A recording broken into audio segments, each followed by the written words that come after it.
বুদ্ধদেব ভট্টাচার্যের অকাল প্রয়াণে শোকস্তব্ধ বাংলা। জলপাইগুড়িবাসীর স্মৃতিচারণ। নিজের আইডলের অকাল প্রয়াণে সকল স্তব্ধ নবেন্দু। বামফ্রন্টের প্রাক্তন মুখ্যমন্ত্রী বুদ্ধদেব ভট্টাচার্য আর নেই। তার আকস্মিক অবসানে রাজ্যবাসী শোকস্তব্ধ। 2000 থেকে 2011 সাল পর্যন্ত পশ্চিমবঙ্গের মুখ্যমন্ত্রী হিসেবে তার দীর্ঘ দায়িত্বকালে বুদ্ধদেব বাবু রাজ্যের উন্নয়নে গুরুত্বপূর্ণ ভূমিকা রেখেছিলেন। তার দূরদর্শী নেতৃত্বে রাজ্যে শিল্পায়ন, শিক্ষা এবং স্বাস্থ্য খাতে উল্লেখযোগ্য উন্নতি হয়েছিল। জলপাইগুড়িবাসীদের কাছে বুদ্ধদেব বাবু একজন বিশেষ স্থান দখল করেছিলেন। 2008 সালে জলপাইগুড়ি সফরে আসার সময় তিনি স্থানীয় এক নবম শ্রেণীর ছাত্র নবেন্দু মল্লিকের তৈরি একটি পোর্ট্রেট উপহার হিসেবে পেয়েছিলেন। এই ঘটনা আজও জলপাইগুড়িবাসীর মনে স্মরণীয় হয়ে আছে। নবেন্দুর মতে বুদ্ধদেব বাবু কেবল একজন নেতা ছিলেন না, তিনি আমাদের অনুপ্রেরণার উৎস ছিলেন। প্রাক্তন মুখ্যমন্ত্রীর ব্যক্তিত্ব, আচরণ ও বুদ্ধিচিত্ত ভাবনার প্রতি আকৃষ্ট হয়ে আজও তাকেই তার নিজস্ব আইডল মানেন নবেন্দু মল্লিক। তার কথায় তিনি এখনো অন্ধ ভক্তই। তার কথায় আছে, ছবির কোনোদিনও মৃত্যু হয় না। তার ওই যেন প্রমাণ মিলল জলপাইগুড়ির এই নবেন্দু মল্লিকের বাড়িতে। মুখ্যমন্ত্রী বুদ্ধদেব ভট্টাচার্যের প্রয়াণের খবরে এটা আমার কাছে একেবারে স্বজন হারানোর বেদনাই আমি অনুভব করছি। তার কারণ জানি এটাই প্রকৃতির নিয়ম। ওনার বয়সও হয়েছে, উনি অনেকদিন থেকে অসুস্থও ছিলেন, কিন্তু আমার সাথে ওনার যে স্মৃতি, মানে আমাকে তাহলে চলে যেতে হয় সেই 2008 সালের 25শে ডিসেম্বর।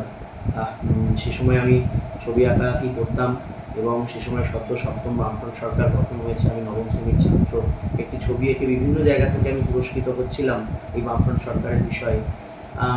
মুখ্যমন্ত্রী জলপাইগুড়ি আসছেন এটা জানতে পেরে আমি সিদ্ধান্ত নিই যে সেই ছবিটা এঁকে তার হাতে আমি তুলে দেবো।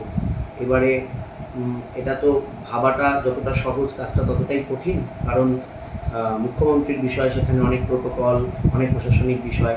প্রশাসনিকভাবে চেষ্টা করা হয়, দলগতভাবে চেষ্টা করা হয়, কিন্তু সেই বিষয়টা খুব একটা এগোয়নি। মুখ্যমন্ত্রী জলপাইগুড়ির সাংবাদিকদের মাধ্যমে বিষয়টি জানতে পেরে নিজেই উপযাজক হয়ে আমার বাড়িতে সরকারি গাড়ি পাঠিয়ে আমাকে নিয়ে আসেন এবং আমি দেখা করি। সেই অল্প 6 মিনিটের স্মৃতি তার সাথে আমার, যেখানে উনি জিজ্ঞাসা করছেন নাম, কোন স্কুলে পড়ি, কতদিন লেগেছে ছবি আঁকতে, এবং পরবর্তীকালে যখন আমি ওনাকে পায়ে হাত দিয়ে প্রণাম করছি ছবিটি তুলে দেওয়ার পর, উনি আমাকে বলছেন বেস্ট অফ লাক, জীবনে বড় হোক। এই যে কথাটা, এটা আমার কাছে আজও কানে ভাসছে। উনি যখন অসুস্থও ছিলেন তখনও বারবার এই স্মৃতিটাই ঘুরে ফিরে এসছে। ঘটনাচক্রে আমি আজকে কলকাতাতেই রয়েছি। আমি ওনার স্মৃতির প্রতি শ্রদ্ধা জানাচ্ছি। আমি নিজেও শ্রদ্ধাঞ্জলি জানানোর জন্য যাব, এবং ওনার মতন নেতা, ওনাকে ইতিহাস নিশ্চয়ই মূল্যায়ন করবেন, ওনার কাজকে মূল্যায়ন করবেন। পশ্চিমবঙ্গের যুব সমাজের জন্য ওনার যে চিন্তা, তাকে নিশ্চয়ই মূল্যায়ন করবেন, এটুকুই বলার। উনি ভালো থাকুন, পরপারে ভালো থাকুন। ওনার স্মৃতির প্রতি গভীর শ্রদ্ধা, পরিবারের প্রতি সমবেদনা জানাচ্ছি। জলপাইগুড়ি থেকে সানি রায়ের report, PB news. Annapurna medical hall, chemist and druggist. এখানে সকল প্রকার ওষুধ পাওয়া যায়। নবাবহাট মোড়, পূর্ব বর্ধমান। যোগাযোগ করুন 6295528655 অথবা 7602347696।